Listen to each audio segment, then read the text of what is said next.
Astrology हमारे ऋषियों द्वारा मानव कल्याण के लिए बताई गई एक बहुत ही मिरेकुलस और यूज़फुल विद्या है। अभी जो टॉपिक चल रहा है वो फिफ्थ हाउस से रिलेटेड चीज़ें आपको बता रहे हैं। तो फिफ्थ हाउस से अभी तक आपको इंसान की उसकी इंटेलिजेंसी यानी बुद्धि और मेमोरी स्मरण शक्ति के बारे में बताया, और विद्या एजुकेशन से रिलेटेड बहुत सारी चीज़ें आपको बताई जो कि फिफ्थ हाउस से देखी जाती हैं। आज जो टॉपिक स्टार्ट कर रहे हैं वो फिफ्थ हाउस से आप संतान, व्यक्ति के संतान के बारे में, उसके बच्चों के बारे में आप बता सकते हैं। फुल डिटेल्स फिफ्थ हाउस को देखकर आप बता सकते हैं। व्यक्ति जिसकी कुंडली है उसकी संतान, उसको संतान है या नहीं है उसकी लाइफ में, और संतान किस तरह की होगी, पूरा डिटेल्स आप बता सकते हैं, राइट। तो व्यक्ति की संतान के बारे में डिस्कस करने के लिए हम क्या क्या चीज़ें देखें, तो इसके लिए एक तो ये कुंडली का फिफ्थ स्थान देखिए, लग्न से और चंद्रमा से, लग्न, जन्म लग्न और चंद्र लग्न से फिफ्थ हाउस देखिए। फिफ्थ में कौन सी राशि बैठी है, कौन सा ग्रह बैठा है, किस ग्रह की दृष्टि है, इसका लॉर्ड स्वामी कहाँ पर है, कौन सा ग्रह है, कुंडली में कहाँ पर बैठा है, केंद्र त्रिकोण में है या 3, 6, 8, 12 में है, ये सब देखिए। इसके अलावा वो जो है इसके ऊपर शुभ ग्रह की युति या दृष्टि है, इसको देखना ज़रूरी है, और डिग्री वाइज वो उसका लॉर्ड कैसा है, इसको भी देखना ज़रूरी है, राइट। तो ये सारी चीज़ें। इसके अलावा फिफ्थ और फिफ्थ का लॉर्ड और जो संतान का कारक ग्रह है यानी रिप्रेजेंटेटिव है वो हैं बृहस्पति, जुपिटर ग्रह। तो और फिफ्थ हाउस के भी कारक ग्रह हैं, तो बृहस्पति के बारे में फुल डिटेल्स जानना ज़रूरी है। ये तो अभी आप D1 कुंडली से देख रहे हैं। इसके अलावा डिविजनल चार्ट नंबर 9 या नौमांश कुंडली से भी उसको देखिए, और इसके अलावा सप्तमांश D7 कुंडली भी देखना ज़रूरी है। तो इन सारी चीज़ों को देखकर आप व्यक्ति की संतान के बारे में फुल डिटेल्स आप बता सकते हैं। तो आज जो टॉपिक है वो व्यक्ति को संतान प्राप्ति है या नहीं है, इसके बारे में बताएंगे। संतान प्राप्ति अगर है, उसको संतान मिलेगी लाइफ में, तो वो उसके लिए क्या क्या योग हो सकते हैं। तो हमारे ऋषियों ने बहुत सारे योग बताए हैं उससे रिलेटेड, उसमें कुछ इंपॉर्टेंट योग आपको बताते हैं। तो अगर वो योग हैं कुंडली में तो व्यक्ति को संतान अवश्य होगी। इसमें कुछ इंपॉर्टेंट योग आपको बताते हैं। मान लीजिए लग्न है, तो लग्न, जन्म लग्न या चंद्र लग्न से, जन्म लग्न या चंद्र लग्न से फिफ्थ हाउस में 5वें घर में अगर शुभ ग्रह बैठा हो, शुभ ग्रह मतलब बृहस्पति है, शुक्र है, बुध है, चंद्र है, अगर ये सब बैठे हों और शुभ ग्रह की दृष्टि भी हो जाए तो ऐसे व्यक्ति को संतान अवश्य होगी, राइट।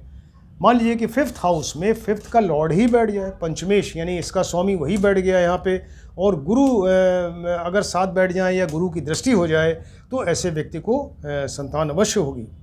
मान लीजिए कि लग्न से या चंद्र लग्न से फिफ्थ हाउस है, इसमें 2 नंबर, 4 नंबर, 7 नंबर राशि बैठ जाए। 2 नंबर मतलब टॉरस वृक राशि, 4 नंबर कर्क राशि या 7 नंबर तुला राशि, अगर ये राशि हो और उसमें चंद्रमा या शुक्र या तो बैठ जाएं या चंद्रमा शुक्र की दृष्टि हो जाए तो ऐसे व्यक्ति को संतान अवश्य होगी। इस तरह से योग हैं, बहुत सारे योग हैं, आपको बताते हैं। लग्नेश जो लग्न का लॉर्ड है, तो लग्नेश मान लीजिए कि फिफ्थ हाउस में ही आके बैठ जाए। यहाँ व्यक्ति, लग्नेश का मतलब व्यक्ति स्वयं, तो लग्नेश आके यहाँ फिफ्थ हाउस में बैठ गया और उस पर शुभ ग्रह की दृष्टि हो जाए तो ऐसे व्यक्ति को संतान अवश्य होगी। लग्नेश जो है वो फिफ्थ हाउस में बैठ जाए और कुंडली में जो संतान का कारक ग्रह गुरु है ये कहीं स्ट्रांग हो के बैठे हों, बली हो, तो ऐसे केस में व्यक्ति को संतान अवश्य होगी, राइट। मान लीजिए कि लग्नेश और फिफ्थ का लॉर्ड, लग्नेश और फिफ्थ का लॉर्ड जो है ये कहीं कुंडली में केंद्र स्थान 1, 4, 7, 10 में या त्रिकोण 1, 5, 9 में बैठ जाएँ तो ऐसे व्यक्ति को संतान अवश्य होगी। मान लीजिए कि लग्न का लॉर्ड लग्नेश और फिफ्थ का लॉर्ड पंचमेश ये अपनी उच्च राशि में, कुंडली में अपनी उच्च राशि एक्सल्टेड राशि में या स्वराशि में या मित्र की राशि में हो, उस पर शुभ ग्रह की युति दृष्टि हो जाए तो व्यक्ति को संतान अवश्य होगी। मान लीजिए कि लग्नेश और पंचमेश, 2 चीज़ें हैं, लग्नेश व्यक्ति स्वयं और पंचमेश उसका पुत्र है या संतान है, तो लग्नेश और पंचमेश में किसी तरह का संबंध हो जाए, दोनों साथ बैठ जाएं, दोनों में दृष्टि एक दूसरे को देखें, या दोनों में राशि परिवर्तन हो जाए, यानी लग्न का लॉर्ड पंचम में, पंचम का लॉर्ड जो है वहाँ लग्न में अगर बैठ जाए तो ऐसे व्यक्ति को संतान अवश्य होगी, राइट। मान लीजिए कि लग्नेश और पंचमेश जो है वो केंद्र में बैठ जाएं, लग्नेश पंचमेश के साथ मिलकर कहीं केंद्र में 1, 4, 7, 10 में बैठ जाएं, राइट। और सेकंड का लॉर्ड, जो सेकंड हाउस का लॉर्ड है, ये स्ट्रांग हो कुंडली में तो ऐसे व्यक्ति को संतान अवश्य होगी, राइट।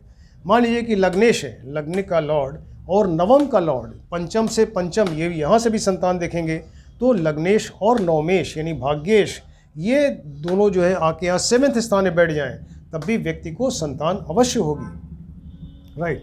सेकंड का लॉर्ड, ये द्वितीय सेकंड हाउस का जो लॉर्ड है, द्वितीयेश है, ये अगर लग्न में बैठ जाए तो व्यक्ति को संतान अवश्य होगी, राइट। सेकंड का लॉर्ड 5th हाउस में बैठ जाए, 5th हाउस में बैठ जाए और स्ट्रांग हो या शुभ ग्रह की युति दृष्टि हो, तो ऐसे व्यक्ति को संतान अवश्य होगी। सेकंड का लॉर्ड 5th हाउस में बैठे और उस पर शुभ ग्रह की दृष्टि हो जाए तो व्यक्ति को संतान अवश्य होगी, राइट।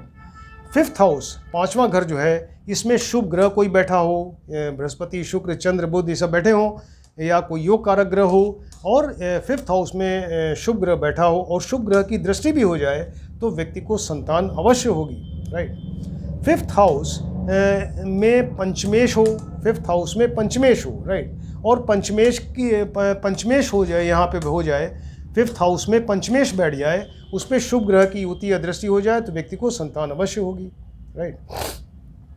5th हाउस में लग्नेश बैठ जाए, राइट, 5th हाउस में लग्नेश और पंचमेश मान लीजिए दोनों मिल के बैठ जाए। 5th हाउस है ये जन्म लग्न से पंचम हाउस, तो 5th हाउस में पंचमेश, 5th का लॉर्ड और लग्न का लॉर्ड यानी लग्नेश और पंचमेश दोनों बैठ जाएं, और गुरु जो है वो कुंडली में कहीं स्ट्रांग हो, बली हो, तो ऐसे केस में व्यक्ति को संतान अवश्य होगी, राइट। 5th हाउस में पंचमेश और गुरु हो, पंचमेश भी बैठ जाए, यहीं पे गुरु भी बैठ जाए जो संतान के कारक हैं, उस पर शुभ ग्रह की दृष्टि हो जाए तो व्यक्ति को संतान अवश्य होगी। 5th हाउस का संबंध अगर चंद्र या शुक्र से हो, 5th हाउस का जो संबंध है, इनका चंद्र शुक्र बैठ जाए, चंद्र शुक्र की दृष्टि हो जाए, और तो ऐसे व्यक्ति को संतान अवश्य होगी, राइट।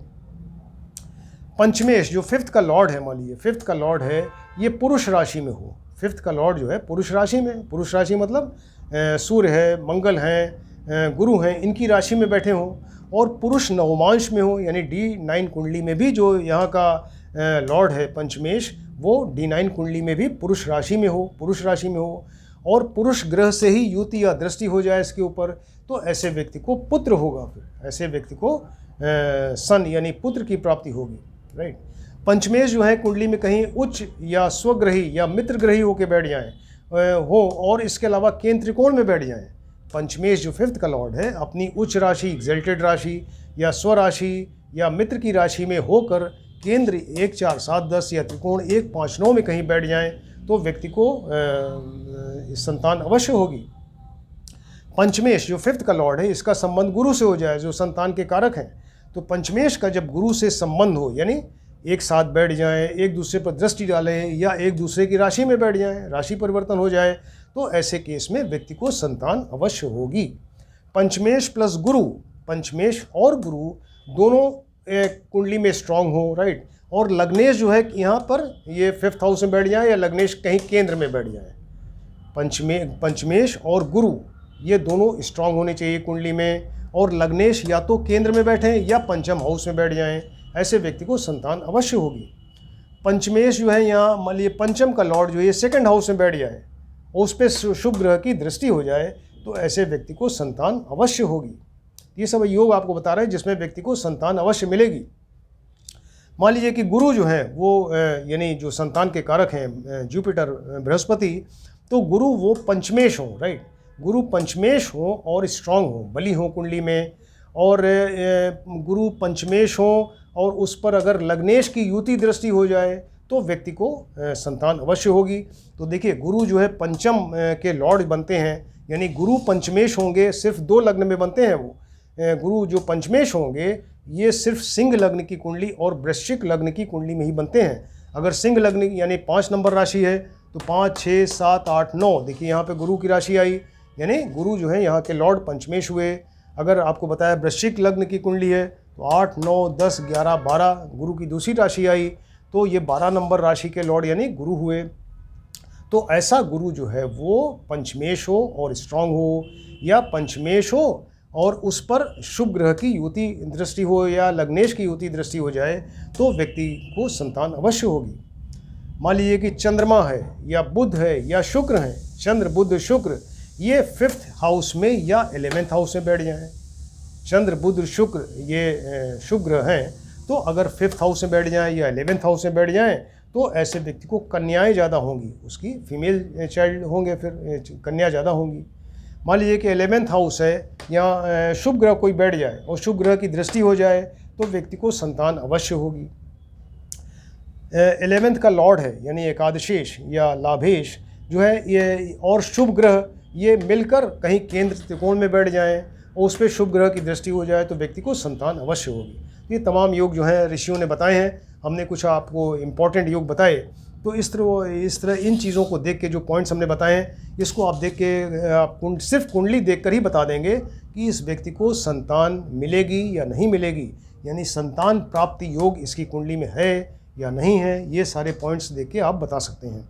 तो कितनी इंटरेस्टिंग चीज़ है, आप अपनी कुंडली में, फ्रेंड्स रिलेटिव्स की कुंडली में देखिए और ये आपको ये सारी चीज़ें मिलेंगी उसमें। तो ये कितना इंटरेस्टिंग सब्जेक्ट है, इसको आप ध्यान से देखिए और स्टडी करिए। Thank you.